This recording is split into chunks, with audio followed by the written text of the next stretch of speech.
दोस्तों, आप सब ये बात जानते हो कि इस समय भारत अपने एमका फाइटर जेट के लिए एक 110 किलो न्यूटन थ्रस्ट जनरेट करने वाले इंजन को किसी विदेशी कंपनी के साथ मिलकर बनाना चाहता है। इस इंजन को भारत के साथ मिलकर बनाने के लिए इस समय फ्रांस की कंपनी सेफ्रॉन पूरी तरीके से तैयार है। वहीं पर इस समय ब्रिटेन की रॉयल्स रॉय भी भारत के साथ इस इंजन को बनाने के लिए पूरी तरीके से तैयार है। लेकिन इस समय जो फ्रांस की कंपनी सेफ्रॉन की तरफ से भारत को ऑफर दिया गया है, इस ऑफर में फ्रांस अपने इंजन की पूरी टेक्नोलॉजी भारत के साथ शेयर नहीं करेगा और ना ही फ्रांस की तरफ से अपने इंजन के पूरे इंटेलेक्चुअल प्रॉपर्टी राइट भारत को दिए जाएंगे। यानी कि भारत अपनी मर्जी के हिसाब से आगे चलकर इस इंजन के एक्सपोर्ट को नहीं कर पाएगा।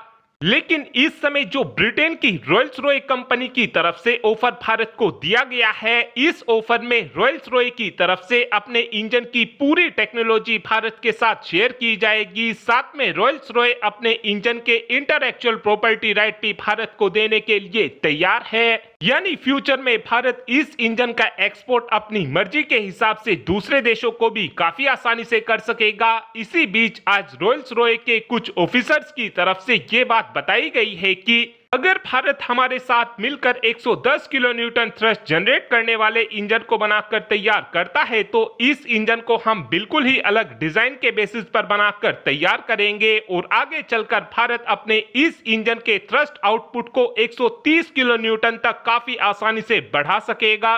साथ में रॉयल्स रॉय के ऑफिसर्स की तरफ से ये बात भी बताई गई है कि जो हम अपने ग्लोबल कॉम्बैट एयर प्रोग्राम के लिए इंजन बनाने वाले हैं, उस इंजन से भारत का ये इंजन पूरी तरीके से अलग होगा। लेकिन हम भारत के इंजन के अंदर भी बहुत सी 6th जनरेशन की टेक्नोलॉजी का इस्तेमाल करेंगे।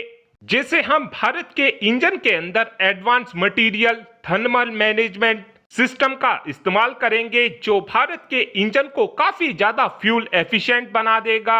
और भारत के इस इंजन के अंदर हम नेक्स्ट जनरेशन के नोजल को भी इंटीग्रेट करेंगे, जिसका भारत को सबसे बड़ा फायदा ये मिलेगा कि भारत का ये इंजन भारत के एमका फाइटर जेट को पूरी तरीके से एक प्रॉपर स्टेल्थ फाइटर जेट बना देगा।